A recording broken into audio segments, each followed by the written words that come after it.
Welcome back, ladies and gentlemen. Second map is coming up. It's going to be Inferno here between NIP and ASTRALIS. What a great way to get started with, you know, just not what we expected. We were writing a different story, but NIP just don't care. Yeah, exactly.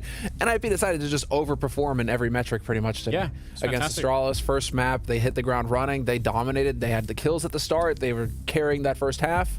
Yeah, and now look at the odds, how it reflects in them. Exactly. We had, what, almost, I think, 5-1 at the beginning of the first map. Now, I mean, NIP still not quite favored, but you know, people are starting to respect it a little bit. I can understand why. There's a trend here, Anders. There's a trend, and that trend is that ASTRALIS, for whatever reason, recently, at least based off of the beginning of this year, what we saw at the global finals, is that they struggle or lose on the first map, and then they fire up on the second map, and then they close the series on the third map. That's how it played out pretty much all throughout the bracket and global finals until they got to the finals where, you know, for whatever reason, and I think against G2, where they won the first map against G2.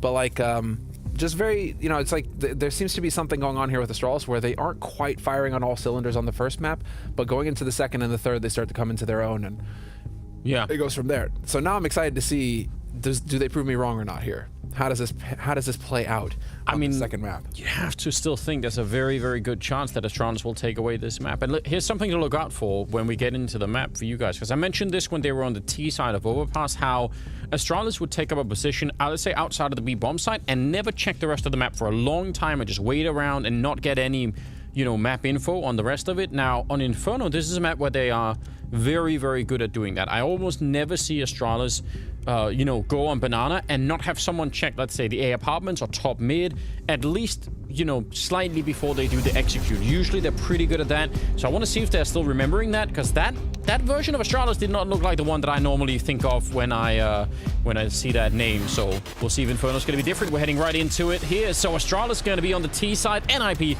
on the CT side. And let's see if NIP could pull the full upset, if they can really bring this home or not. I want to find out. I want to find out. And a very quick pistol round already here, looking for fights in mid. Glaive, who was criminally underperforming, to be fair.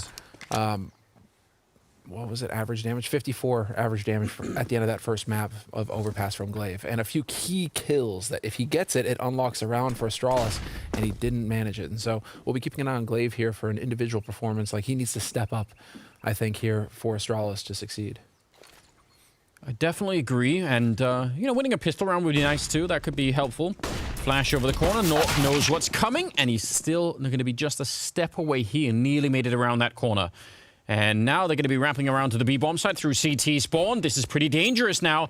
Oh, Hampus and Plopsky. If any one of them goes down, I don't think there's going to be a chance left for NIP to win anything here. So out in the open, that's a nice shot from Hampus. Can we get another one? They are lined up for him. He's still got a chance, but finally he goes down. Plopsky showing up. He realizes this is some heads-up play from Plopsky.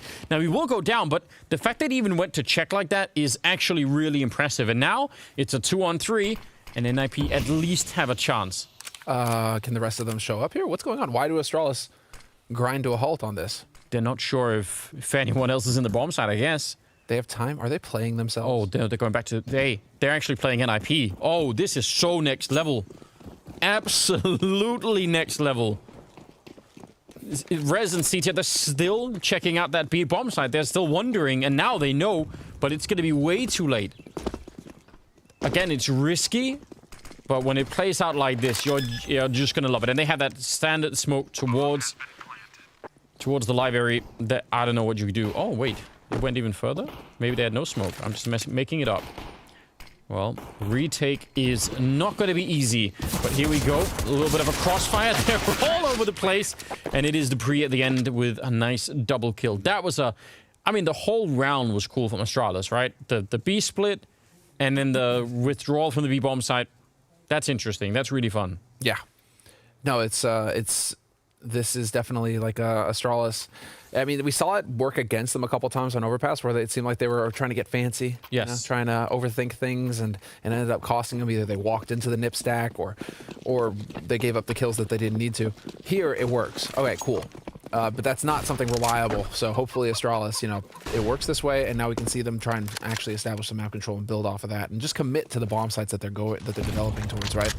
It's also just an element of the game that we're not used to seeing. Sure. It makes you wonder if it's something that they want to experiment with, you know, just to figure out how do we play, because there are teams, I mean, think of Na'Vi that can play these rounds quite slowly. Astralis is just experimenting with the idea of winning pistol rounds right now. Yeah, that's their first pistol round of this series so far. They've got a single data point. It's not going to make for much of a report, is it? Well, for now, it is the force buy coming in from NIP, so no surprise there. They're just going to go ahead and get in on those deagles, the Kevlar. We've seen how dangerous these deagles can be. And I mean, the thing to really look for in this round from NIP's point of view is the smokes. And right now, Astralis, I mean, they pushed top mid, but actually NIP have held on to these smokes incredibly long already. I'm really impressed that they have as many as they have. And if Astralis make a mistake and leave it down to, you know, 25 seconds here, and then they still have a smoke left, that's going to be huge. Yep, there's one of them in Glaive. He's reading it. He knows we have to try and put some pressure on here. Coming through the smoke a second time, and he didn't reload. Nork with a headshot on Dupree. And they thought he'd fallen back. Now they're going to be running into Plopsky here. He's got the C-set out. That's the bomb on the ground. 25 seconds, but he can't follow it up. Hampus is going to be in line, and he actually has a Molotov, so I don't know if he wants to use it. Oh, but they run into Glaive with a UMP, and that leaves Rez alone. Down in the pit, still 15 seconds. This still could be lethal. Rez not quite getting that opportunity. The bomb is almost there. He's trying to catch it. Nice headshot. Can't get the second one, and now Hampus is going to be showing up. What a lethal round. I mean, NIP really doing a good job here. Not sure if they can finish it, though. Hampus, he still gets the shot, and he pre-fires right into the pit. He knows where he is, and he is just a second short of actually getting that kill. It could have worked out. Astralis had to fight for that, and NIP, I think they had a very, very good read. This is very cool. I'm freaking out right now, Anders. It's so cool that he doesn't reload that gun. He's waiting for it. He baited him into it. Looking for the punish. Yeah. And again, I mean, Hampus, he actually showed up to the B bomb site with a Molotov. Imagine if they had tried to rotate and he put it down. I mean, like, they were so low on time. One or two grenades there would have made a difference. I mean, the main thing here is that Astralis, you got to make noise. You got to do something to bait out the utility, right? NIP are going to have that discipline to hold back on it if you're not doing anything to force them to use that utility. Speaking of forcing, they forced into this round. NIP saying, fine, it ends in a one-on-one, and you don't seem like you're quite as good as you normally are. We're going to go for a buy. Vulnerable. Astralis are vulnerable right now, Anders, in a way that it feels, you know, coming into the series, you're not predicting it in any way, shape, or form that they are going to be struggling for rounds. Overpass goes against them, 16-13. A lot of rounds on that in that map where Astralis should have won, and NIP were able to get it through. So it's nice to see NIP playing with some confidence here.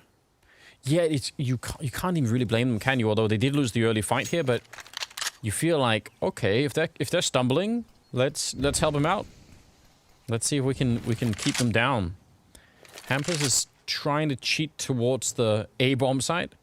At least he's getting as far back as he possibly can while still being close to B. Let's see how this is going to be working out. Sub 40 seconds, and Rez, CTR, and Nork. Three-man stack over at the A-bomb site. They still have a smoke, and Hampus has a Molotov just like last time, and those grenades could be really important. Now, it looks like they're going to be bringing the bomb back towards the B-bomb site, so I don't know. I don't think that one Molotov from Hampus is going to make the difference, unfortunately. Glaive is going to be running right into him. Oh, and he does go down, but I think it's too late. I think at this point, I don't know. It's probably not worth it for them to try and go for it. Shooting through is fine, but yeah, retaking the site, not really going to happen. So, will be a third round for Astralis. And NIP are going to be bringing these guns into the next round, which is fine, but the element of surprise is sort of gone, right? They know what's coming. And NIP might have, in trying to get Astralis to stumble, they might themselves have tripped up here and fallen.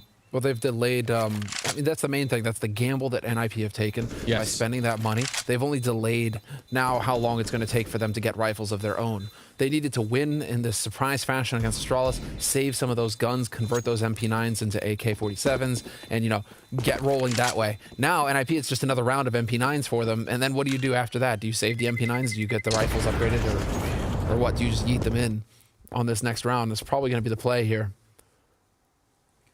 I'm just keeping an eye here on NIP's economy. I mean, they have passed one over. Hampus could have gone for it, but they're probably just going to just save and play into next round rifles or not. But now this puts Astralis in a position to get a 4th round on the T side of Inferno. And I mean, to be fair, it's not like Inferno is heavily CT sided anymore.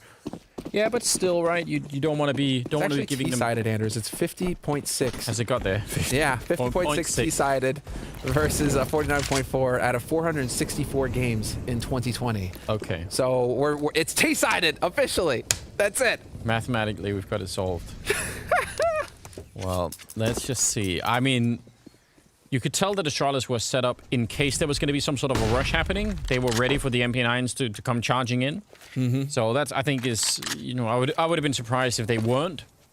And now they can just slowly grind this out. They know that NIP don't have a lot to work with here.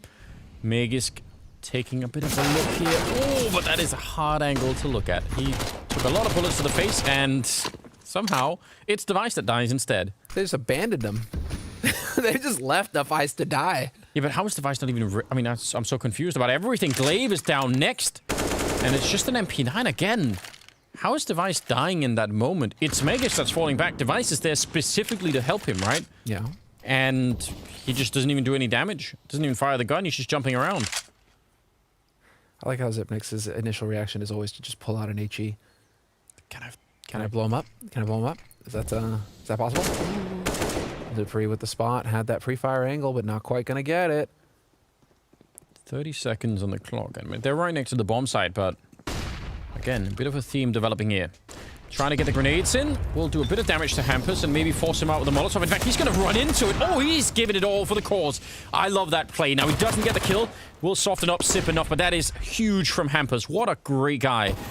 Rez down here, and Plopsky will combine. It's 10 seconds, and they'll be just fine. NIP not getting the round that they actually forced into it, but getting the follow-up, and I will still call that a pretty big success here. I still can't believe it. Was Device blind? I think Device was blind when he swung on that. Yeah, I guess maybe he was. That was why I was surprised. Device was just left out there, and nobody was there to watch his back from Astralis' side. I mean, Glaive shows up a second later, but I mean, we're kind of expecting Glaive to be the sacrificial lamb right now. Device having another very slow start doesn't really mean anything in his case though, because he can just flip that switch and turn it on like we saw in Overpass and just start, obviously just shooting to the top of the scoreboard in every dimension. But I gotta highlight Hampus running into the flames like that. That is really cool. It's a brave man. Yeah, because I mean, they're just not going to be expecting that, are they? Trying to clear the corner at Arch. Nork is going to get traded, and Rez trying to shoot Dupree in the back, which with a better weapon probably would have worked out just fine. But it leaves CTR alone with an AK in the pit, and he's been doing pretty well in the series so far. There's the one kill, followed up with a double kill, and nearly backing off into the smoke. That would have been probably too much to ask for. Hampus going to take down Dupree, and just like that, it's a 1-on-2. Device with the bomb, and Plofsky is actually right behind him. Was Plofsky close enough to hear the footsteps from Device? I'm not sure, because he was right on Device's heels, and now he's going to be retracing Device's footsteps.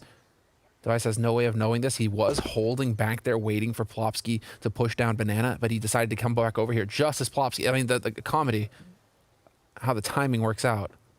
But at least now, because Astralis decided to change up the pace and stop playing like Na'Vi and waiting until there's 10 seconds in the round to actually execute anything, because they tried to put on the aggro early, now Device actually has some room to work with here. Yes. And Device wanted to look for someone, and I think NIP smartly not showing themselves, not giving him a chance to find anyone. It's going to be a spot there against Hampus. That's pretty useful, but Plopsky is still going to be walking up right behind him. So let's just see. Molotov is out, some grenades. It's all just a distraction for Hampus to, also for Plopsky, to walk up right behind him. Device, though, set himself up in an interesting fashion. He gets the kill, and he can't be spotted from that balcony. He knows he's up there, though. Gonna try and see if he can get the timing down right, but he was so low on health. And it will be a round for NIP, 3-2. And, I mean, it's a close round. They lose almost everything. And if Astralis do get a bomb plant, I don't know if they'd want to force it. It's risky. But maybe they could justify it given the amount of damage they did to the economy of NIP. It's hard to say. This is good for him. I mean, this probably could have been won even earlier for NIP, couldn't it? ZTR is looking crisp. You got to give it to him. He is looking good. And this was the retake here from Plopsky. Coming in on it, but I think before then, Device was pre-aiming beneath where Hampus pushed through the smoke, and that's why it took him a little bit longer. He takes more damage, but it also takes more time for him to get that kill initially, because I think Device played that perfectly, dude. He put the boxes at his back, so he didn't have to worry about whether or not the guy was coming out He knew where one guy was, and he decided to focus entirely on that one guy. And that's a really clean, cool way to play out that kind of clutch. Yeah, it worked out incredibly well. And also the Molotovs and everything else that was thrown at him there didn't really touch him. So good thinking.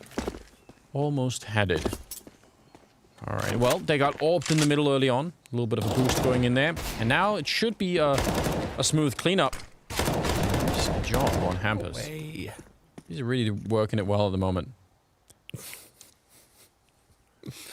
Oh, sorry, I'm just giggling to myself, Anders. It is kind of like a mini game now for me, where I just kind of check on nade damage. Are they getting that even if they're losing? Dude, 100 nade damage already dealt by Zipnix, 53 by Glaive. To put that in comparison, right? 4 damage for Rez and 3 damage for Knock. Nade damage. I wonder what I mean, we don't know anything about the correlation, right? Do we? Between I guess more grenade damage is good, but we don't know how much. Where's the difference? Where's the cutoff point, right? Sure. It certainly speaks to, I mean, it's certainly going to make your life easier if your opponents are softened up. Yeah. But theoretically, I think you could end up in a scenario, right, where what you're sacrificing to get the grenade damage is not worth it, you know? Like that could probably be possible. We've all been there where you throw out a grenade and then you do throw it and it does some damage, but you get shot wide as you're throwing it. So Not doesn't really mean anything, but it's like 715 damage total across all 5 members from Astralis last round with nades versus Nip's 239. Oh, last map? Yeah. That was last map, right? Yeah. But like Nip won the map, but they still did, what, a third of the damage, almost. I mean, yeah. Roughly. Wow. So it's weird, you know, it's if you frag hard, if you click heads. It's just so... You know? Well, that's the thing, though. I mean, like, at this level, 700 damage across 30 rounds. It's significant considering... Maybe, but if they're all on, you know, if you just translate it to 7 kills, which you probably can't because, you know, they're not going to be... It's not going to work like that. I don't know. The math on this is kind of interesting. Someone do the hard science for me. I can't do math on stream, especially not. Nork, caster rule. Yeah, it is a rule. Nork getting grenaded, but he's sticking around, and they weren't expecting it. That is a nice shot. And he's got Hampers right behind him. They actually have a 3-man setup really late into this B round, or at least it looks like it's going to be a B round. Now they're drawing Hampers back, which looks like it's at the wrong time here, but let's see what NIP could do. Nork is in position with the AWP. He's got a smoke and a Molotov. If they can slow them down and even get another kill here, this could be great for NIP. All right. Timing to run through is pretty good. Device, instant takedown, and that's all they needed. That was the 1 kill. Now it's just about getting that bomb down before too many more people show up, and they're going to try it right there. Spam not quite connecting, not hitting anyone at the moment, and now it's an afterplant. And they have that AWP on Nork still hanging around. Retaking this bomb site is so tricky. I could understand it if NIP want to try and find a kill before they do anything else. Some deep grenades here, trying to force them out from behind the boxes. And actually, look at Astralis. They're going to go fight them before they even get into the site. They line up. That's Glaive with a big double, and he's just going to continue. Good triple on him at the end, and Device with a double kill. And Device also got that entry that was worth so much. Got that big entry, and I think what's really cool here from Astralis, like, let's take a look at this as Device. He figures out the guy's holding first oranges, but this is Astralis also going back to the tried and true, kind of like their playbook. You know, it's like you can see the smokes that they get down, they open it up, the flashes over the top, they get the molly in the back. You know, it's just like they go back to something. They're like, okay, guys, let's try and eliminate the chaos. Let's stop trying to play on the fly. Let's go into the playbook, and this is something we practiced. We know how it's supposed to go, and execute. And well, we see just works out perfectly there for Astralis. And so that's a confidence-building play for Astralis. They can feel like we didn't luck out or have luck go against us. It's like that's something that really just works and we can build on. It's really, really well done. And, you know, that's in spite of the fact that they lost that early kill over at the corner against Nork. They just decided, yeah, but we're still gonna show up. And NIP weren't expecting that. They pulled Hampers back, and that left them slightly weaker than they would have been otherwise. Deep setup here towards the new box. I mean, this boost can catch people off guard, but on the other hand, one good Molotov under this position, and you're in a lot of trouble. Here come the flashbangs. They check instantly for a Device. Another entry, and that's the round. Just, again, some of these kills here for Device, he's only got 5, but he's basically opened up the last round and this one. So that's pretty impressive just on his own. Really well done. I think it's just really unfair of Astralis to just open it up. To just keep taking B site like this and to avoid ZTO. because you know the stats are going to be everybody's going to be looking at the stats for ZTR, and if he underperforms at all, right? And now they're not giving him a chance to get kills. Why. They're not. It's true. They're not giving him a chance to get any kills, to do any damage, Anders. Listen, we've been saying it for a long time that people shouldn't just be looking at the stats. Like they really do sometimes tell a weird story. So I don't think we're ever going to be successful in that mission, but we should keep saying it. Yeah, over and over. It's that's actually Thorin. You know, he's big on the eye test, and it's true. The numbers will tell you one story. Oh, what? But the eye test can tell you something different, right? All of the different factors coming in, intuition. Nicely done, though. 1-2 combo there from Astralis. That is clean. I can't believe that he's... That's so ridiculous. Wait, what? Threat is... That was threat reacting. Because was he just that surprised that his player survived that? No. Hard to know. He was certainly... He didn't look like he was happy at all. Run boost into the middle. I love it. But didn't catch anyone. Well, I caught a grenade. It's not what he was fishing for. And, yeah, they're low on money. I feel like NIP, you know, from forcing that third round and not winning it to then winning the fourth round, like they've set themselves up in some strange fashion here where like the economy is just going to be so weird for them all of the time, and that is like that's the main struggle, isn't it, on the CT side? How do they make up for this? Astralis are actually, you know, well en route to have a pretty good first half right now. They're playing it out as we'd expect, and there's the Molotov that's going to go past Plopsky. All right, they need to check Plopsky, and they get him. Nicely done there from Magisk. Yeah. And he's going to feel so sure in checking that. There's a Molotov to just stop anything else from happening. They have the setup. This is where they have the rifles. If they don't fight this now and get some kills, it's going to be done. CTR can't do anything. He's got a USP over at the A-bomb site, so either you risk the rifles and go fight at Banana, or you don't do anything at all. That's a nice flashbang out, but it's not going to matter. Yeah, get the rifle and try and live. I don't think there's anything that he could do. A kill would be amazing right now. They're all going to be coming for him slowly but surely. Oh, yeah. That's unfortunate. In your mind's eye, you know, you're in that moment. We've all been there. Where you're just like, I'm totally going to like double tap him as he goes by, and then I'm going to whip around and get the guy in the sword. Yeah, you create like that little movie, and then when you actually go to press the play button, it just doesn't work out like that. It doesn't work that way, man. Oh, man. But yeah, I mean, good stuff here for Astralis. Look, pretty safe round, I would say. It's going to be 6-3. Magisk, yeah, you see the fire there, so he's got no issue at all in just taking that fight. Easy peasy. Yeah. And very, very clean stuff here from Astralis. Not really going back, not really playing out the chaotic aspect anymore. I feel like they're going back into the playbook here. They ran that twice on B. This round was kind of just hold and see what NIP are going to do, because they know that the economy isn't going to be stable for NIP. And now in this round, this will be the fun one. What are we going to see here? Did Device? Yeah, Device got an HE again. We have HEs on Magisk and Device. Who's got the good spawn? Magisk is up close. All right.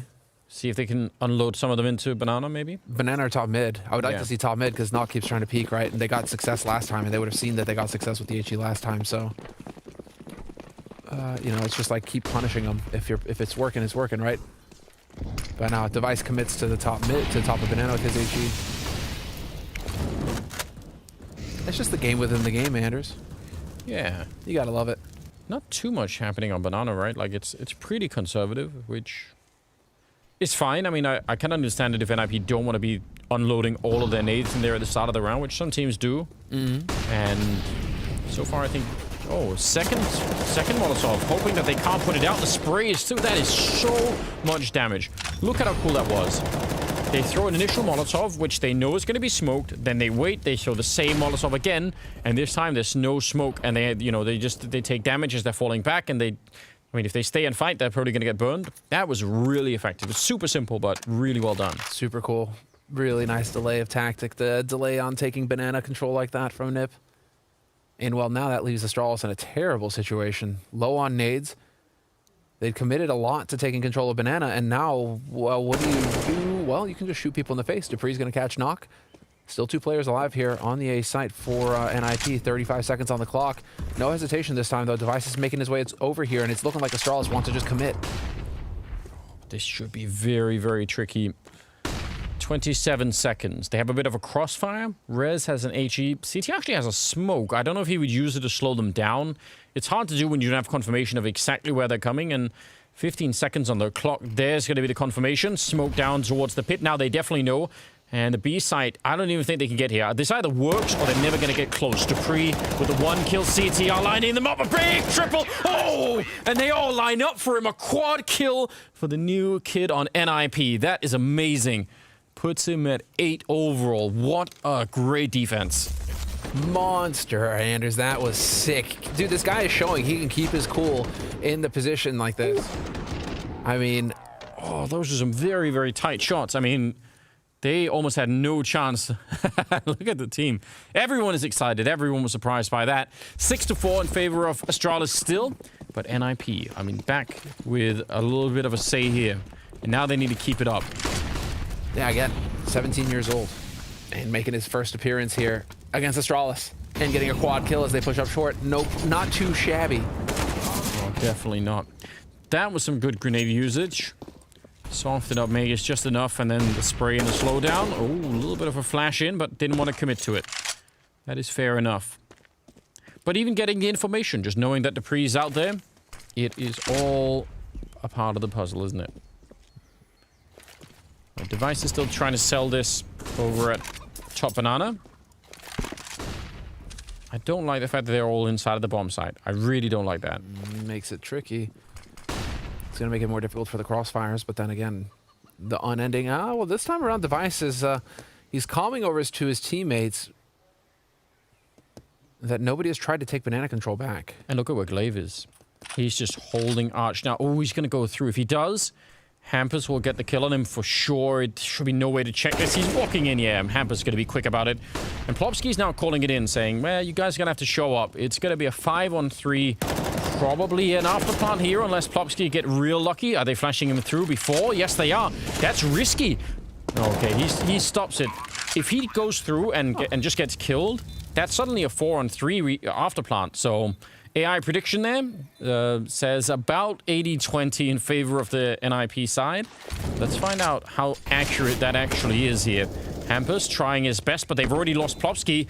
And now, Flash in goes pretty deep there. Hampus going to get 1 kill, and CTR comes in with a big double, and that will be it. So, yeah, Hampus with a nice triple in this round, I think. And NIP, they make that retake work really well. I'm glad they didn't try and do it essentially 2-on-3 before the rest showed up.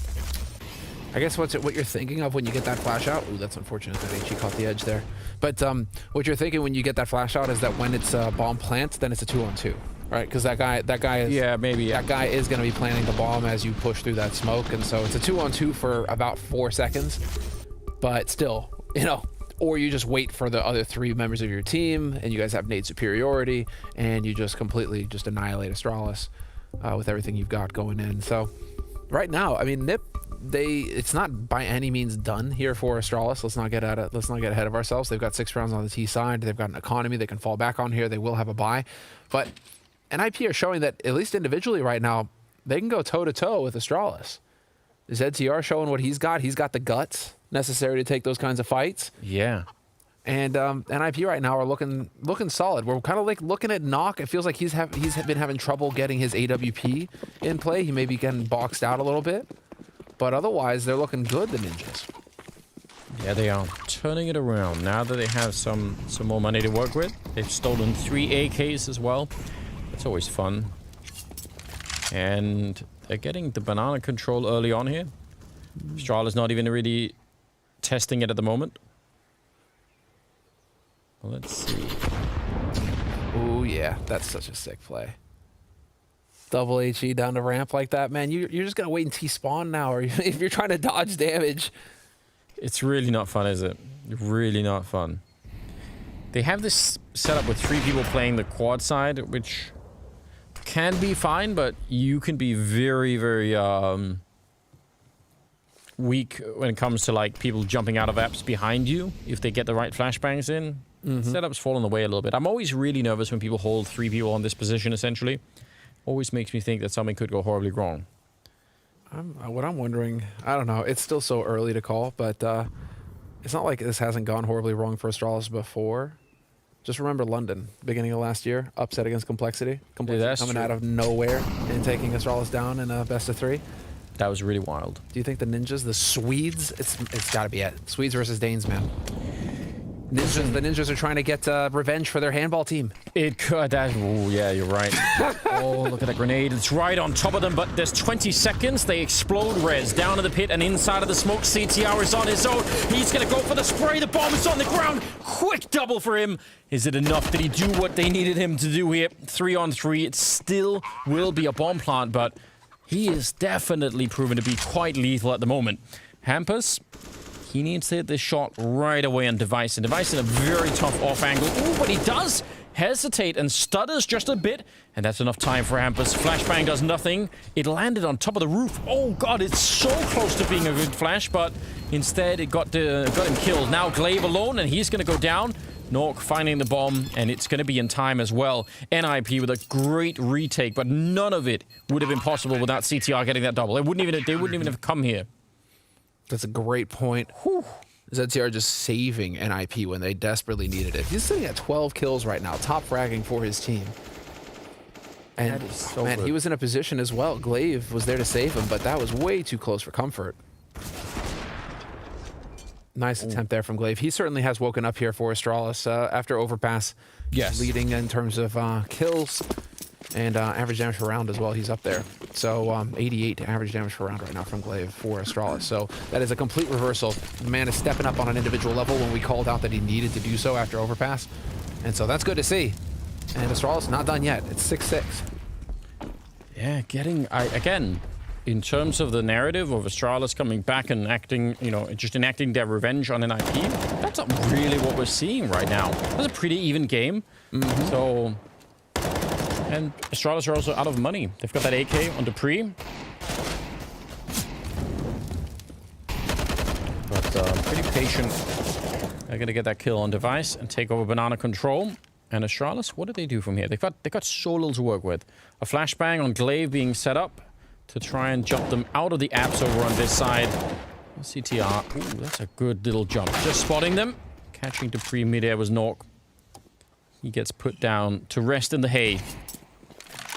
I don't know if that's actually comfortable or not, but... Hay? Sleeping on hay? Well, I mean, you get like those hay mattresses, once upon a time. Okay, well, there we go. All about it.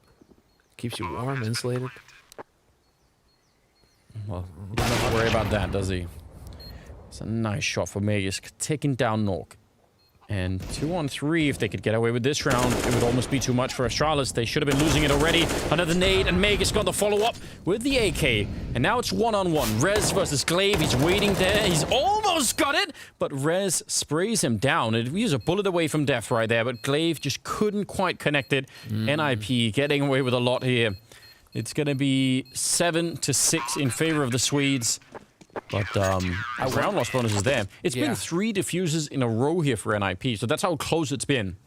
Clutch situations as well, 1v1s. Yeah. But I wonder if Glaive thinks that Rez is swinging right there. And so he's trying to move to keep that box between him and Rez just stays put and catches them, so the timing is just barely off and saves Rez. Yeah, I think that's likely. Unfortunate turn of events there for Glaive. You can see the utility damage, though. Ninjas in Pajamas definitely catching up. But hey, Astralis have similar numbers, and they're on the T side of Inferno. So let's just wait and see what they're capable of on the T side, because it's definitely not fun to play Banana against Astralis. Whew. All right. I mean... Oh, this is so interesting. If they manage to actually pull through the upset here, if they can make it work... Oh, Plopsky, look at how loud he is. They're about to have a 4-man stack at the A-bomb site. Cancel what I was saying. They're going to go for it. Rez trying to spray through. Nork is going to be there to take down Glaive. This is so good. NIP have a very good read of what's coming. Plopsky's going to be quick on the flank, and Astralis are slowed down. They can't actually get onto the site right now. Trying to set that up, but CTR still down in the pit. And now they're running through. Rez getting caught a bit, but he's still doing damage down here. Device next in line, and now, yeah, they can get the bomb plant down, but they can't escape the site. They're in so much trouble in here. Trying to bait him out there with that fake plant. Not going to happen. Zip, you better stick it now, buddy. You need that bonus money going into the next round if you lose this one. Yeah, ooh, maybe a little bit too early here, NIP. Got to be careful that they don't give them another kill and make it a 2-on-2 for no reason. force them to get that plant down there. Sip and CTR in with another triple kill. He is a god in this pit right now. Just impressive. Now, 8-6 in favor of NIP, and think about this larger context, right? It's one thing that they will put up an upset against the best team in the world at the opening stages, but if you think about how the rankings work for this and you know, in terms of fitting into the actual global finals at the end, if you take down the #1 team, like suddenly your chances of ranking much higher, like down the road when you play teams that at least on paper should be slightly worse, you've just cleared a pretty big obstacle right off the bat, and that could really help the ranking scenario down the road, which again, I mean, you get a free ticket to get in. I don't know if NIP are going to be primed to win the whole thing and just get straight in there, but even ranking high up there, I think is going to be super helpful in terms of getting there. So we'll see. Well, you put yourself in a position already to just skip the bloodbath of the spring showdown. Yeah. Where it's just going to be a long, drawn-out affair with a whole bunch of teams trying to qualify. Yeah. If you can get top 2 in the groups here, you go straight to the spring finals, and you avoid that entire other tournament that you'll have to deal with in order to get there. Oh, yeah. So there's a lot riding on the line here for NIP. And, I mean, Complexity, they managed to pull it off last time in London. They were so close. But they had the upset against Astralis. Could be getting the same thing here for NIP. And again, I think it's just revenge for handball, man. Well, we'll see. That was a close match. It was. It definitely was. It's been a while since I feel like we've been making some headlines in that space. Device goes down early on. They tried to do that run boost in the middle, but that wasn't really what made the difference here. And again, banana control not really in favor of Astralis, which is kind of interesting. Rez is checking out that corner at Arch towards top mid, which again is very helpful in terms of trying to get that information. He's going to start to fall back a little bit, but I wonder if they're going to bring Hampers over at any point here. And so as Rez fall back, Nork is actually going to be picking up the task of checking mid. The fact that they have an eye on middle here right now is really cool. I really like that from NIP. I think that's some solid work. It gives them so much information. Yep. Oh, they're a little bit worried about a B split. They're not sure if someone snuck through, so Hampers has fallen a little bit back. But if they realize that no one is here, they could probably start to get Rez over to B, and then it'll be interesting. Bomb is still in middle, though. Nothing has been decided yet. I think it's a fake. Nork, though. If he catches them early, will they still keep going? If they run A with 30 seconds and they get killed at this corner, even just one kill and trade it, it's going to put up CTR for another potential highlight here. Oh, that's a good flick. He's still alive. Oh, and he takes the pre with him. A big double kill. Inside of the bomb site, CTR is there, 15 seconds, and he has been just a thorn in their side all along, and he nearly gets Sip. He snuck through the smoke. He had the right idea. Oh, and the grenade on top of Sip, just blowing him up, leaving Magisk alone. 1 versus 3, and he's going to try and spray through, but they will just overpower him. That was I'm going to need to see that grenade. That looked beautiful. That was impeccable stuff here from NIP. You got to give it to them. They've got it all lined up, holding nades until the very end of the round to help with retakes as well. But ZCR, man, it really feels like he's the raid boss in this scenario. Yeah, sick. Right over the top. It actually just blew him up. He was playing Worms, wasn't he? One of those hand grenades. We're going to go to a break and be back with the second half.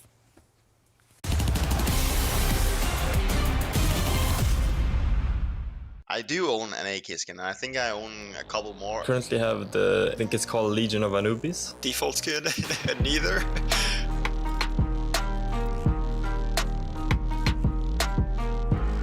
Yeah, I prefer the Asimov for sure. I think the Bloodsport looks a little bit cheap. The Asimov for that sci-fi feel. Well, Bloodsport in this case, because that's the one I'm using. Tough choice at the beginning. I think I'd just go with the Bloodsport. I think the Asimov is tame and simple. For this one, I'll go with the AK Bloodsport. Red is my favorite color, so I have a lot of red skins. They actually look a bit the same, don't they? AK-47, the Empress. It's got the gold tones on the back. You can't go wrong. I think I like the Empress more because of the bright colors. Obviously, I'm going to go with the Legion of Anubis because, I mean, obviously I own the skin and I like it and I play with it. I mean, I'll go with the Legion of Anubis here because I have it. I think it's really unique and I like it a lot. I'll pick the Empress. It's also more colorful. Okay, I like the Neon Rider more. Tough one. Neon Rider.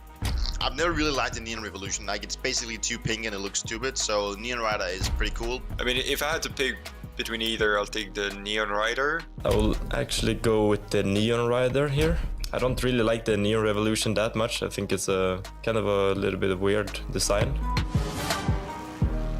Fire Serpent, White Lotus, definitely White Lotus. I also think the Fire Serpent is pretty ugly, so yeah, who doesn't like flowers? The St. Mark collection added some really cool skins, and I absolutely love the Wild Lotus. That's more of my stuff. I like the White Lotus, even though it looks like the what are the cheap ones called again? Safari Mesh and stuff like that. I'll pick the Fire Serpent. This is a hard one actually. I think I'm still gonna go with the AK Fire Serpent because I mean it's a classic skin. Definitely White Lotus.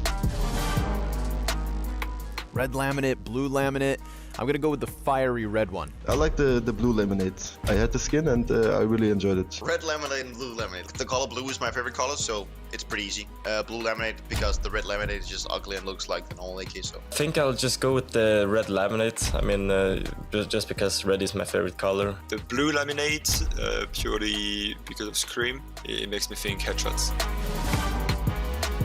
So the frontside Misty and the Vulcan are two skins that I actually do like. Two skins that really stand out. I will actually go with the AK Vulcan here. I don't like either, but if I had to choose, I would take the Vulcan. The frontside Misty because of the flow of the weapon overall. The Vulcan is the one to go to, and I think I'm gonna go buy a Vulcan skin now. That sci-fi feel, gotta be the Vulcan over the frontside Misty.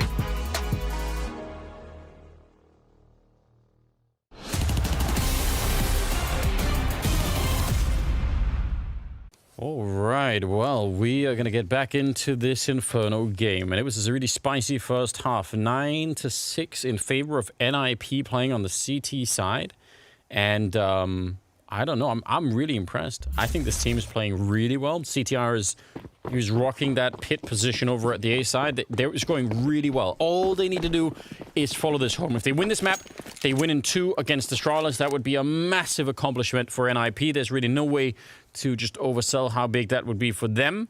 So let's see if they can. They're getting close. I mean, you're beating ASTRALIS. You're beating the #1 team on Inferno in 2020 as well. Yeah. And, I mean, man, it feels like Threat is just ready for him, and I'm sure he's going to have something clever here for the T-side pistol. It's looking like they're going to group up, and this is going to be a straight-up B hit, but ASTRALIS are ready for it. Megas, Sipnix, and Glaive, 3 players here on the defense. Yeah, but they're going to have all the smokes on the NIP side. So let's see what these USPs can do when everyone is smoked off. That's a nice counter nade. And actually an HE right on top. They're so low on health. You might not even need headshots at this point in time. Trying to see if they can get in there. Not quite checking the back corner. And Glaive executing 1, 2, and nearly a third. That looked so clean. They thought they had that all figured out, and they just forgot to check the corner. And now, yeah, the bomb is down, but it's a 2 on 4, and ASTRALIS slowing it down, keeping it cool, and then they come in to finish the round, which they absolutely will. Nork is going to get run down, and that was a nice, clean retake, but Glaive, I mean, he was a hitman in that corner, wasn't he? Yeah, that was sick. He kept his cool, didn't give it up. And, well, now that's both pistol rounds for ASTRALIS. Keep in mind, they won the first half pistol. And so now we're getting into the thick of things here. Yeah, we're getting the replay here from Glaive, just so clean. And Magus, I mean, they were both flashed, I think. Those were both people that were also blind. Yep. He had no chance. No way of knowing that he's there. That's a pretty good camera angle for the replay. Yeah, what a sick camera angle. That is awesome. Incredible. Shout out to production. 7-9. That's a pretty big deal now. Look at what NIP are doing though. Again, in terms of just keeping the pressure on, they buy 2 AKs and they go straight for the fight. They want to bring they can sense the weakness and they just want to bring ASTRALIS down. Don't let the Danes get comfortable. Zipnix is pushing close with the MP9 though, so if they do decide to try to make a play through this smoke, it's going to get hairy for NIP. MP9 up close, 1-for-1, highly likely, and he's got Glaive in backup as well. Top of Banana, so this game here that they're going to be playing. In the meantime, Hampus is clearing out short. All right. I like this from Sip though. I mean, you have to assume that they're going to check it, but people make mistakes sometimes. And Glaive is playing a bit of a distraction back there, jumping and trying to make some noise, so if they come in, they're going to be checking, they're going to be looking for that. And if they go A, there is a 3-man setup. Dupree has got a Molotov, which, you know, could be really important. Yeah, now they're definitely going to know. Oh, nade to chase him back. But they're going to, they surely have to commit to it. In the meantime, Hampus has worked his way into CT spawn, dude. This is big! They are going to crush onto this A site in just a moment. Nip, there is a window of opportunity for him. Device goes down. Hamp is catching him out in the open. Dupree doesn't know which way to go. Yeah, he's a little bit on his own right now. He's still going to win that fight. 29 seconds. That's the bomb on the corner. And now, still in pit is Magus. Dupree is working it all over the place. And Magus comes in. I think Hampers was swinging to try and look for Dupree. And then Magus is there to follow it up. This all worked incredibly well. Way better than it looked like it should have. Dupree with a triple kill. And it just looked like NIP were so far wrapped around that bomb site that it should have been trouble for the defense. That is some trust in your teammate, though. Yeah. Dupree. He's just, he's like, okay, Magus, like, because you can see Dupree starting to look back towards long A, thinking, I need to watch this angle. And then he's like, oh, no, wait, hold on. Magus has got my back. I can focus on short. And sure enough, Magus gets the kill on Hampus. That's just, but that's some trust. You got to trust your teammate to hit that shot. Otherwise, you're just turning away from a guy who's going to shoot you in the back. But that is again, a hallmark of Astralis' CT play, or play in general. They're so good at working together as a unit, and now we get to see this push down banana. Magus is going to charge in. Ooh, to his death. Hampus finding a headshot now. Yeah, the Molotovs and the follow-up nades are going to do a bit of damage, but... That was the MP9, though, right? I believe it was. But so on that front, maybe they'll be all right with it. But it's a start. Let's see what NIP could do. They're set up outside of here, and they have a single smoke, which I guess they picked up on Magisk. They still need, they still need another entry, which definitely wasn't that one. Hampers goes down, and now good timing on the grenade and the follow-up spray. I don't think NIP could do a lot here. Throw the HE, Glaive, throw the HE. You know you want to pump those damage numbers up, man. Get him in there. Yeah, bring that, you know, armor. Maybe that's why we're good at handball. It's a similar kind of thing, you know? So obviously no grenades in handball allowed, so maybe not. There's the grenade. It's going to go a bit too far. That's unfortunate. Sometimes you miss. Sometimes you miss. Zip gets the other 2. 3 kills for Glaive, 2 for Zipnix, and a feel-good moment for Astralis as they tie it up. And now we really get to see the full play coming in here from NIP. Fully bought up on the side of NIP. Astralis, the fun thing about watching Astralis on CT side is that they have so many nade combinations to just utterly lock down banana that I almost don't want to see Nip just put a toe in there for like the first 40 seconds of the round, just because there's no safe place to hide. You are going to take damage. It is really risky. I completely agree, but it's also risky to not show up there. Sure. The amount of strats that you could pick out of your strat book if you don't have banana control, I mean, it's not nothing, but they are limited. That's a nice shot. No, not expecting it. So, pretty easy kill. And actually, Astralis kind of fighting for it. Oh, no. Ooh, burning alive is Glaive. I think he got shot or tagged or something through when he was jumping in there. That's a bit of an issue. And Hampers, he's got the right idea. Almost gets the line up. If they would have killed Sip too, what a great amount of revenge that would have been. And Dupree starts to fall back. They say, you know what, Sip? You could just do this on your own, can't you? He's so low on health, but he's got a smoke.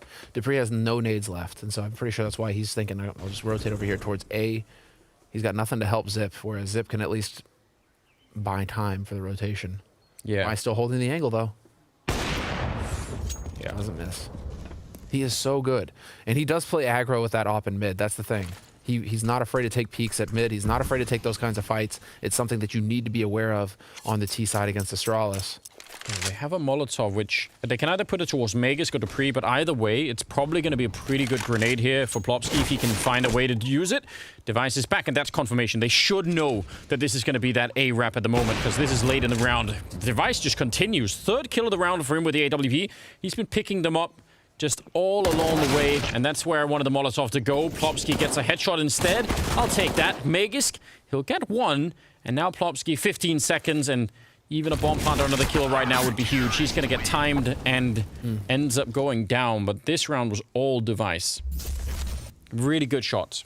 It's starting to play into, it's starting to play into Astralis' hands. Yeah, they're in the lead now. They have the money. Yeah.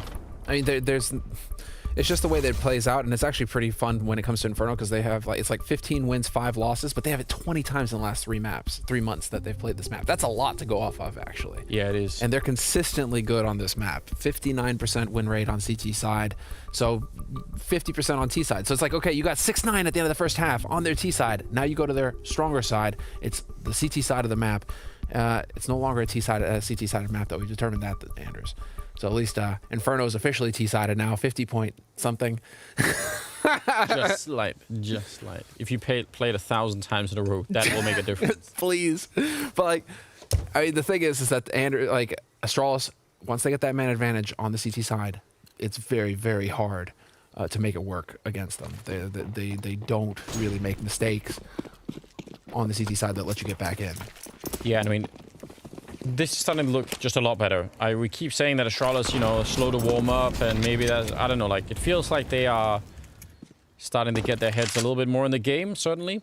Device hitting some good shots. I mean, as you said earlier, Glaive underperforming maybe on Overpass, but certainly doing pretty well for himself on this map, so... Oh, yeah. 10-9 in favor of Astralis, and a bit of a half buy coming out here for NIP, just getting some pistols and some other stuff, which is fine. They've got the round loss bonus. They're going to be able to buy everything they want in the next round, so they're just giving themselves a chance here. Setting up in middle. Yeah, they're getting banana control, but again, if they clear the corner here, they're walking into device over at top banana, so it ends the same way it's done every other time they've walked in against device. You just die. Yeah. Device, I mean, that's his kind of opping.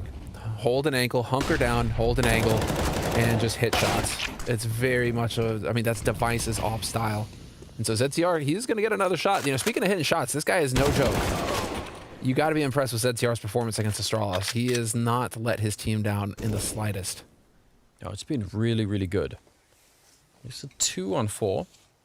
Sort of a local 2-on-2 happening over here at the A-bomb side, at least for a minute. But how do you get in?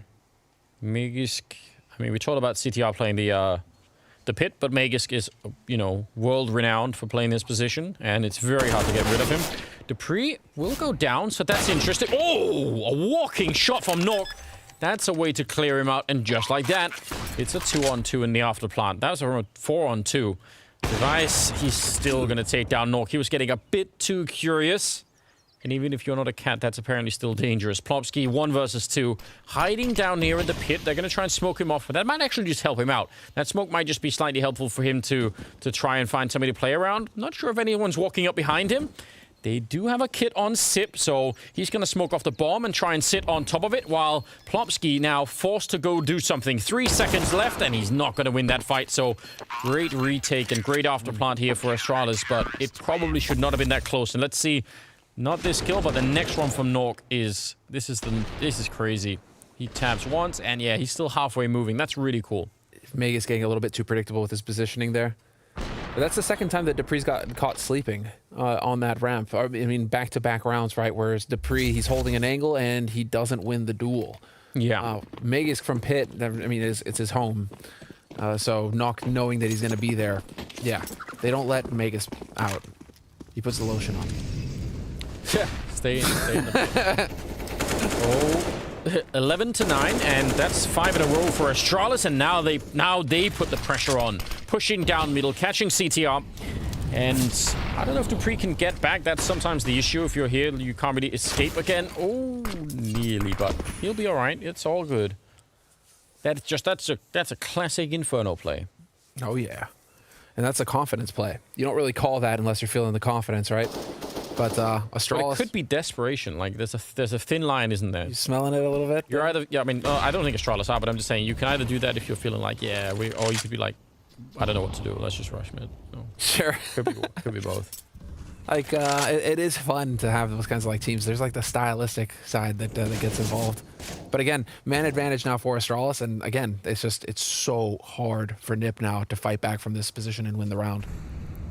Astralis just do not lose these situations. They have, like a 70% win rate across 20 maps, right? They have a 70% win rate in a man advantage situation. Yeah, and look at this as well. Glaive, I mean, he's got an 8 with a Molotov in hand, just waiting for it. The timing is incredible. They have to wait.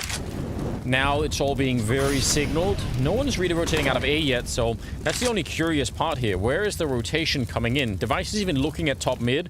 Dupree is now finally going to make his way over, but I feel like it could have been even quicker here. And the Orc doing perfect work. Sip with a nice double kill. And whatever dreams they had of getting into this bomb site, they're definitely done. So the rude awakening, just sit up in bed and it's all done. It's just gross. Zip. No shame. Stealing it from them. No, did he get a kill at the end? Not quite. But yeah, This is going to be 12-9 now, favoring Astralis. And yeah, the timing on that Molotov combined with this setup was really cool.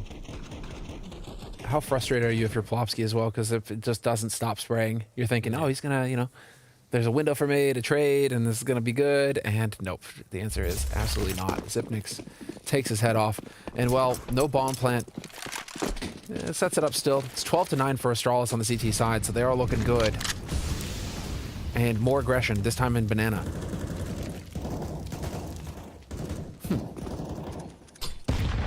And there it is. Yeah. You're just waiting for that HE now on ramp. It's so brutal. Just a little bit of a late, yeah. I mean, what can you do? And what you can do is just die, Anders. Well, let's see here. They're going to go quick. They're going to wrap around straight into quad. That's an incredible flashbang. Stopping Device from shooting him in the back now. He's trying to get into the action, but they've lost the rest of the defense here. And Device is in trouble. A little bit of a miss. Oh! He gets absolutely snapped with the AWP. He actually just jumped into it and got no scope. Megisk and Glaive, well, I don't know what they could do. What a perfect hit out of NIP. And it was about time that they picked up a round here on the T side. They desperately needed it. That worked so well. I can't believe the flash was timed so the Device couldn't shoot them. Otherwise, he would have had a chance at helping out his teammates and maybe it would have gone differently. But that is the first round that NIP picked up in the second half. 6 rounds in a row for Astralis on the CT side, and NIP finally breaking the streak, Anders. And off of a brave round at that. Quick, to the point, enough of the slow stuff. Let's show some guts. Let's get in there.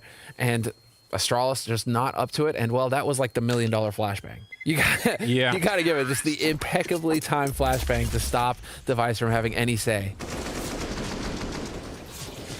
It's also it's a cool path that they end up running. This is just ridiculous, isn't it? He's actually jumping off.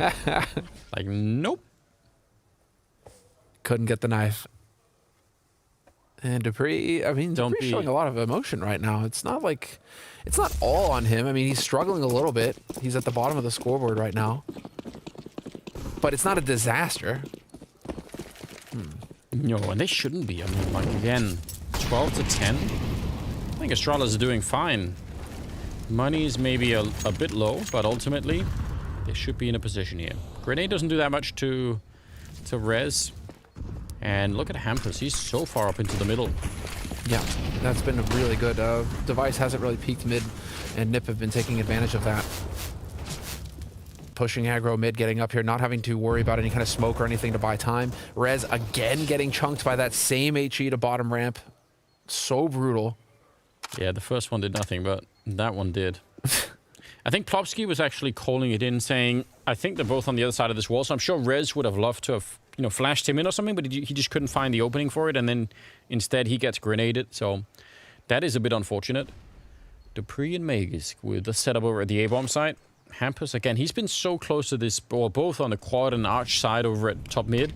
I'm sure he wants to turn the corner. Yeah, now he's going to clear it right through the smoke, and Device is just in there, no scoping him. That's unfortunate. They're going to have to hit this bomb site kind of right now. They're running out of time. Device trying to rotate in. Glaive thinking about going through, but Sip is saying, well, just hold on. They're still not really here. A flashbang to slow them down even further, and now Glaive, just the one kill, but Sip is there for the double, nearly a triple. Another bullet would have done it. And that is the end of the push. 20 seconds. You're so low on health right now. And CTR trying to see if he can get that bomb plant. He's thinking about it, but a shot through would absolutely take him down. Yep, and he's going to fall anyway. Sip with a triple in the round, but that was interesting. Anders, can you say monstrous real quick? Say monsters? Monstrous. Monstrous. There we go, monstrous. You know, because like Zipnix's performance on the B side right now is just monstrous. That's the first word that comes to mind. It is. He just keeps getting doubles. Whenever they show themselves, he's just auging them to death. He is doing a really fine job right now. We need to check that he's not playing with a controller and getting that aim assist right now, because that's filthy. But again, I'm sure someone could Photoshop that. Be sure, yeah, exactly.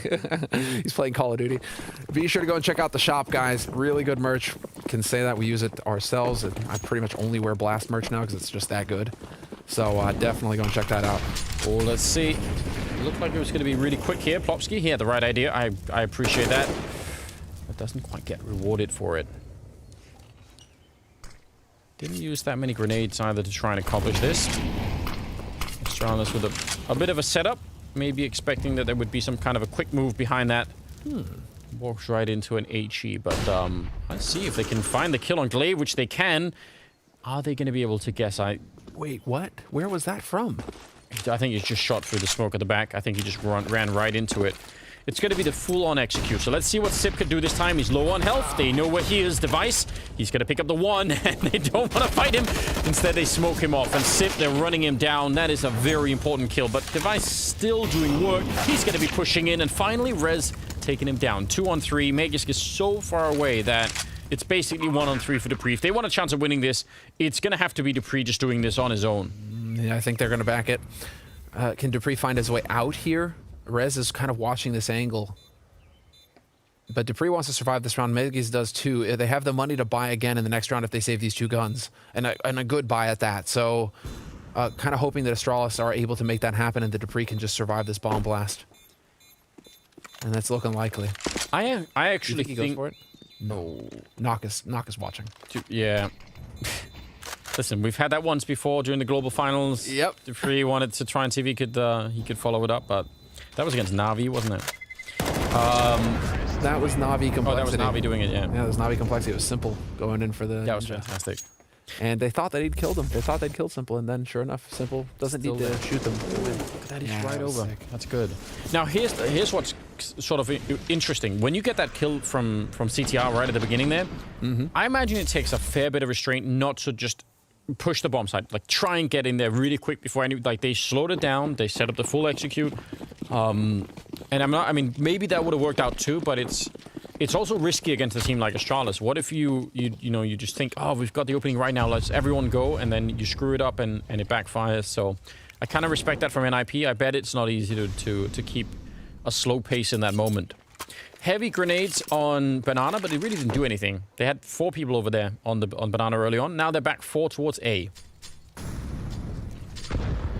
Which is definitely interesting. Oh, catching Device. But again, there's a pretty heavy setup over on this side. Gonna be grenades, a lot of them down. Magisk moving out, Glaive coming in, and they're all flashed, and they're just fish in a barrel right here, getting slaughtered at the moment. Plopsky, though, is sneaking around the back, and that is great news. Taking down Glaive, and now they've really infiltrated this. There's still a minute left. They're just looking for the fights here. Trading continues as Magisk is down in pit, and he's gonna get found. This is all over the place. Just a long, ongoing 20, 30-second long fight. And eventually, it's a 1-on-2 against Sip, who is maybe the best clutch player in the world. But we haven't seen that yet today in this series. We haven't had those clutches. This would normally be an easy one for Sip to try and follow through. So let's see. He's got a smoke and a Molotov, so he's going to set that up to try and create a little bit of space. And then he's going to come charging right through. That's the first difficult part, is getting through the smoke. And he gets caught by Plobsky. Nice double for him. And it's 13-12. NIP are started to set back. The money is gone for Astralis. This can happen. They could do this. They could do this. They can absolutely do this. And this is going to be so deflating for Astralis as well, because Astralis called it. They had the setup. They had 4 players on A. Yeah. They knew that NIP were coming A. They were ready for them. They got the opening kills. I mean, everything is there for Astralis to just lock it down. And then I think they got complacent. I think Glaive takes that peek towards Plopsky when maybe he doesn't need to. And Plopsky wins that fight, and it just opens up a flank that wasn't there available for NIP before that moment, and the round spins out from there. So Astralis need to kind of take a deep breath here, and wow. Dude, Astralis are playing for the win. You guys are going to see that in a moment, but they are going for the force buy here. They are not going to take it in the teeth and go for a round of eco. They are going to go for the force buy. So Astralis are playing to win right now. Well, what do we say? There is a fine line between confidence and desperation, you know. I think we might have just crossed that line. We might have just stumbled all the way into that territory. Okay, then. Dupree's got a Mag 7, and we've got a C-set, and some Deagles in play, and some grenades to follow it up. But let's just see. I mean, if it works, it's going to look really funny. But if it doesn't, yeah, you're giving NIP a big chance now to get basically from 12 to 14 before you can start to have any kind of a say, so... Yeah, last I checked, Dupree drives an Audi, not a Honda. Well... It was a stretch. I had to try. Listen, I respect it. Let's see if it works out, even if this is what he's carrying. Oh, Oh, man. Right at the edge. Orb versus Mag 7. I don't think that's going to favor the shotgun. I just don't think so. No, especially Dupree. The angle doesn't favor Dupree for the peak either. So this is all sorts of nasty for Dupree. He's going to have to hit an impeccable shot. Yeah, but Magus could flash him in. So, best case, Dupree... Oh, he's going to smoke it off. I was going to say he gets a kill, and then Magus flashes, and then he gets another one. So, like, it has to be something like that. It's a pretty good Molotov to slow them down, actually. But the wrap is still on. NIP not giving up on this right now. Want to try and see if they can continue. 40 seconds on the clock. Device is kind of here, but again, that Max 7, it's now inside of the bomb site, so they have to get pretty close. If Hampus dies, then everyone is... Oh, that's incredible flick. If he would have gone down, then Dupree would have had only one angle to deal with, and now instead it all falls apart. Magus, yeah, they're going to get him no matter what here. So, kind of close, actually. But NIP pull through, and they're going to tie it up. It's 13-13. That flick from Hampus, that is huge. That's so monster. He's also been doing fantastic work for NIP, at least as far as average damage per round. I mean, he is up there. Yeah.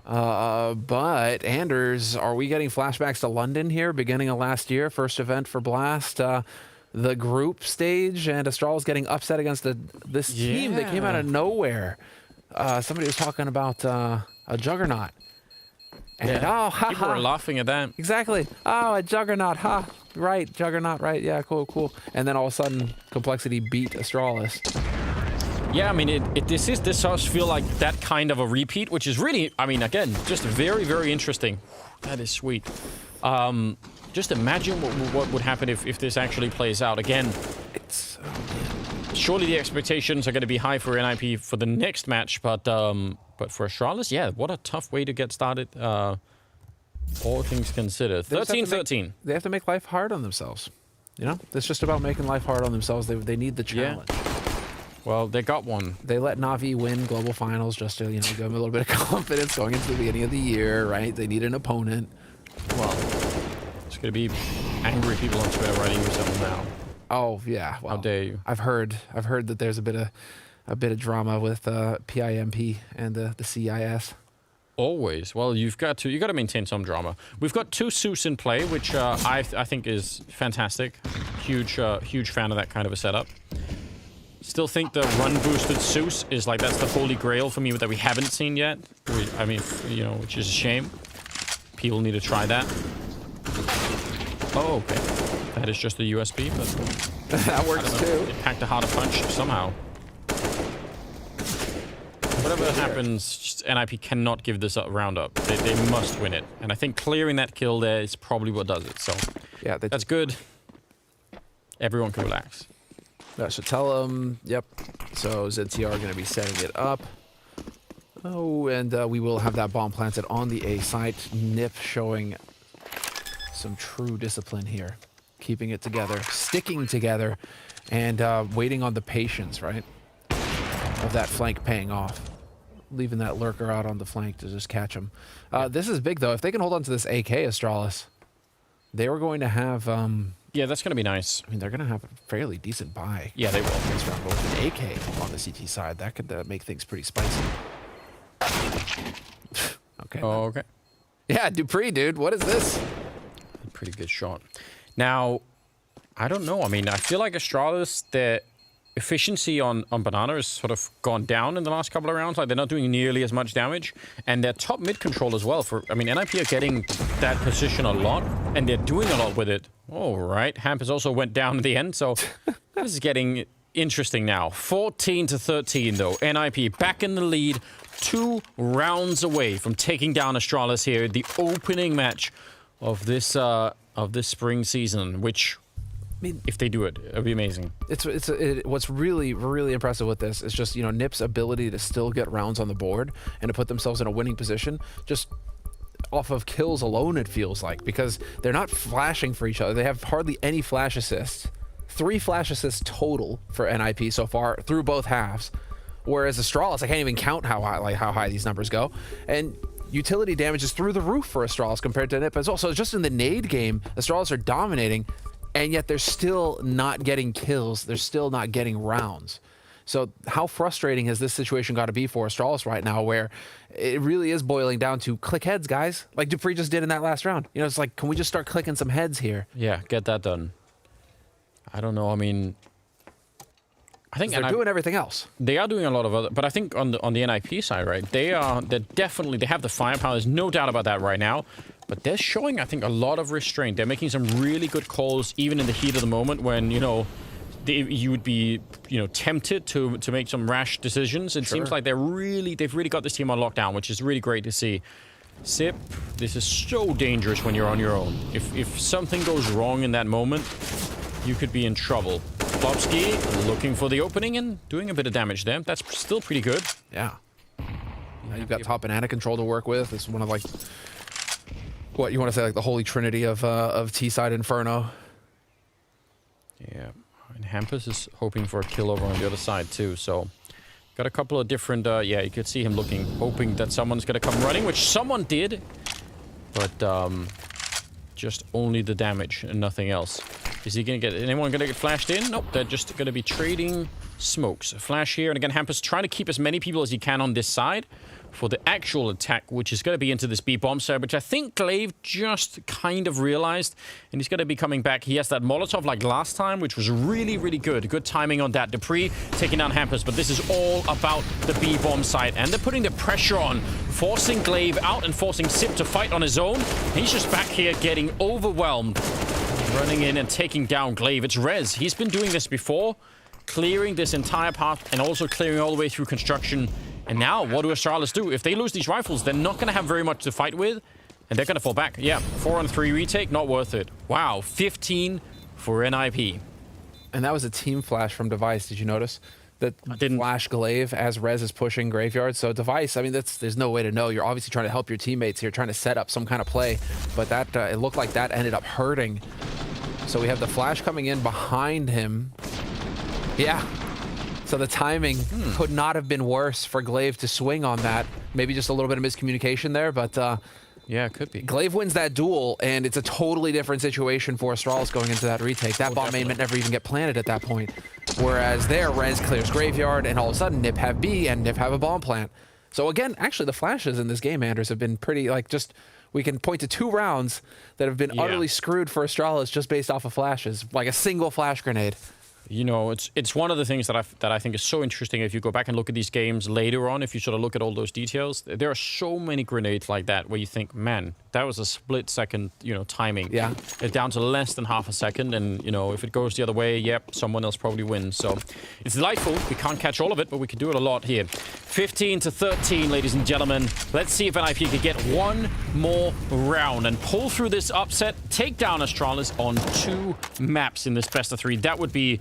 What a great way to start the year for NIP. And there's Rez charging through. He had the right idea. He practically pre-fired that position. And yeah, he knows. He's got the idea. Going to start to fall back, which again, you can't really blame him. Plopsky now put under some pressure. And with the Molotov on top, he's going to be going down. That's a nice response out of Astralis. And it forces them to use a lot of grenades that they don't have on that CT side. But at least it's a 4-on-4. Device, he is at that corner on Arch again, where he's been wrecking people all half long. And this time they're going to smoke him off, trying to prevent that from happening. He is running back into the site, and there could easily be a flashbang here to just make him completely irrelevant in this. There's one of them, but they're not quite quick enough, and he's going to get his eyesight back, but Rez will take him down. Nork with the follow-up kill as well, dropping Dupree. So now Magus can Glaive 2-on-3 for the afterplant retake, where they have a smoke and a kit, and that is it. So this will be just very hard to deal with. Nigh on impossible. You got the Triangle of Doom set up here for NIP, and there it is. Rez finding the kill on Magus. Oh, and there's a headshot low. Glaive, he's looking behind him, and he's going to get executed by Hampus. 16 rounds on the board for NIP, picking up the match in 2 maps. What a fantastic start for the Swedes. A new lineup with CTR certainly proving himself in this game. I'm so impressed. I think everything here just looked so crisp and so well organized.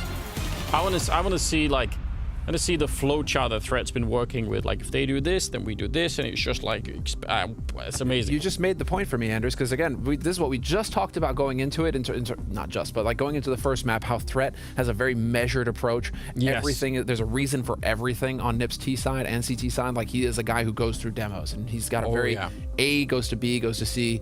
You can see the thread in Threat's game plan, and well, what better than to play on a map in the decider when you have that sort of systematic approach where you've got 20 demos to look at in the last 3 months. Got everything. You got everything. You're going to be able to look exactly. So when Rez goes through that smoke, pre-firing the angle, you know, just managing to smash Zip, it's like he knows that because they've looked at the demo and like, all right, Zip likes to play here a lot of the time. And if they're not making those adjustments, Astralis, they're going to get punished.